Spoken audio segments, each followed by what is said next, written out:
அன்பியும் YouTube இல்லந்தோறும் இறைசாட்சி, உள்ளந்தோறும் மகிழ்ச்சி. கடவுளின் தாய், உலக மக்களின் தாய் அன்னை மரியா.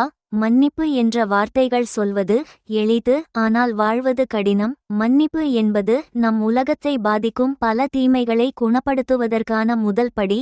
பேராயர் காலகர். மெக்சிகோவின் குவாதலுப்பே அன்னை மரியா சீர்குலைந்திருந்த வாழ்க்கை முறை கொண்ட மக்களுக்கு தாய்வழி ஆறுதலை வழங்கினார் என்றும், ஒரு புதிய வழியில் நற்செய்தி அறிவிப்பை தொடங்கி வைத்து தன்னை கடவுளின் தாயாகவும் புதிய உலக மக்களின் தாயாகவும் வெளிப்படுத்தினார் என்றும் கூறினார்.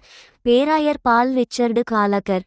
ஜூலை 27 ஞாயிறன்று மெக்சிகோவில் உள்ள தூய குவாதலுப்பே அன்னை மரியா திருத்தலத்தின் 494வது ஆண்டு யூபிலியை முன்னிட்டு அத்திருத்தலத்தில் திருப்பலி நிறைவேற்றி மறையுரையாற்றிய போது இவ்வாறு கூறினார். பன்னாட்டு உறவுகளுக்கான திருப்பீடத்துறையின் செயலர் பேராயர் பால் ரிச்சர்டு காலகர்.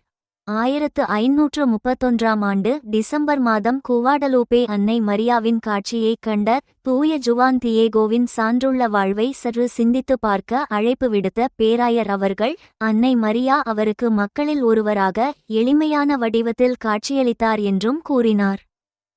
ஓர் எளிய மனிதராகவும் பூர்வீக பழங்குடியின மக்களுள் ஒருவராகவும் இருந்த ஜுவான் தியேகோ மீது அற்புதங்களைச் செய்ய விரும்பும் கடவுளின் பார்வை தங்கியிருந்தது என்றும், தனது 55வது ஒரு மலையில் கடவுளின் தாயை பார்த்த திருமணமானவரான தியேகோவிற்கு, உன் முகத்தையும் இதயத்தையும் சோர்வடையச் செய்யாதே, இங்கே இருக்கும் நான் உனது தாயல்லவா என கூறி அன்னை மரியா உறுதியளித்தார் என்றும் எடுத்துரைத்தார். பேராயர் மலையுச்சிக்குச் சென்று சில பூக்களை பறித்து வருமாறு தியேகோவிடம் அன்னை மரியா கூற, அவரும் குளிர்காலத்தில் பூக்கள் பூக்காது என்பதை அறிந்திருந்தும் அன்னை மரியா மேல் கொண்ட நம்பிக்கையினால் மலையுச்சிக்குச் சென்று அங்கே அன்னை கூறியது போல அழகான மலர்கள் இருப்பதைக் கண்டு அதனை பறித்து வந்தார்.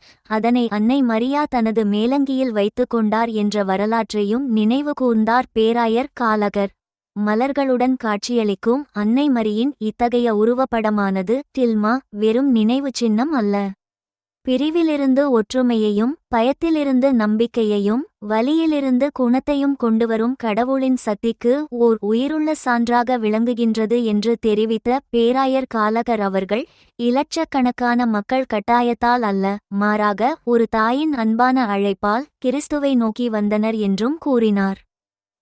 பல நூற்றாண்டுகளாக நம்பிக்கையில் ஆழமாக வேரூன்றிய மெக்சிகோ கிறிஸ்தவர்கள் கடுமையான துன்புறுத்தலை எதிர்கொண்டு கிறிஸ்தவ நம்பிக்கையில் உறுதியாக இருந்தனர் என்றும், 20ஆம் நூற்றாண்டின் முற்பகுதியில் திருவழிபாட்டு சுதந்திரத்திற்காக தங்கள் உயிரை கையளித்த விசுவாசமுள்ள கத்தோலிக்கர்கள், அருள்பணியாளர்கள் மற்றும் பொது நிலையினரை நாம் மறக்க முடியாது என்றும் தெரிவித்தார்.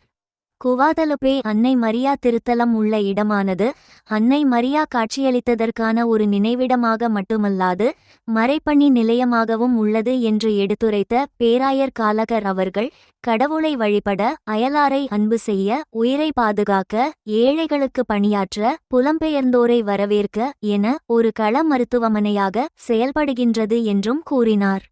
இந்த அன்பியம் யூடியூப் சேனலை நீங்கள் ஷேர் பண்ணுங்க, சப்ஸ்கிரைப் பண்ணுங்க, லைக் பண்ணுங்க. Wish you all the